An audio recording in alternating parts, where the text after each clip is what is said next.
Hello বন্ধুরা, যাদের মোবাইলে অল্পতেই গরম হয়ে যায় এবং দ্রুত চার্জ শেষ হয়ে যায়, আমি দুটি গোপন সেটিংস দেখাবো। এই সেটিংসটি আপনি অবশ্যই দেখে আপনি আপনার ভিডিওতে বা মোবাইলে প্রয়োগ করেন, তাইলে আপনি আপনার তার প্রমাণটা দেখতে পারবেন। তো আর কথা বলবো না, তার জন্য একটি রিকোয়েস্ট করছি, আপনি যদি আমার ভিডিওতে নতুন হয়ে থাকেন তাহলে অবশ্যই আমাকে ফলো দিয়ে রাখবেন নতুন নতুন ভিডিও পাওয়ার জন্য। তুমি আপনি সেটিংসে চলে যাবেন, সেটিংসে এসে আপনি এখানে স্ক্রল করবেন, স্ক্রল করে দেখবেন যে আপনার মোবাইলের যে লোকেশনটা কোথায় আছে। তো এটা হচ্ছে লোকেশনটা। তো এই যে লোকেশনটার উপর ক্লিক করে দিবেন।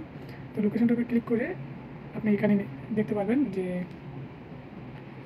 ওয়াইফাই অ্যান্ড ব্লুটুথ স্ক্যানিং, এটার উপর ক্লিক করে দেবেন। ক্লিক করে দেওয়ার পর এটা দুইটা আপনি দেখবেন অটোমেটিক্যালি এনাবল করা আছে, এটাকে আপনি হাইড করে দেবেন। হাইড করে দেওয়াতে আপনার মোবাইলের ব্যাটারি এবং পাওয়ার যে গরমটা সেটা আর হবে না।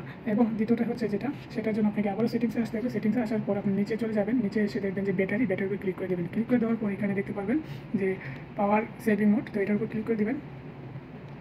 ক্লিক করে দেওয়ার পর এখানে নিচে দেখতে পাবেন দুইটা সেটিং আছে, একটি হচ্ছে টার্ন অফ অটোমেটিক্যালি, একটা হচ্ছে turn on at specialist battery level. এই দুইটা আপনি অন থাকবে, এটা আপনাকে সেম হাইড করে দেবেন। হাইড করলে আপনার থেকে আপনি প্রমাণ পাবেন যে কত দ্রুত এবং কত আগের চেয়ে কেমন চলছে, তা আপনি নিজে প্রমাণ পাবেন।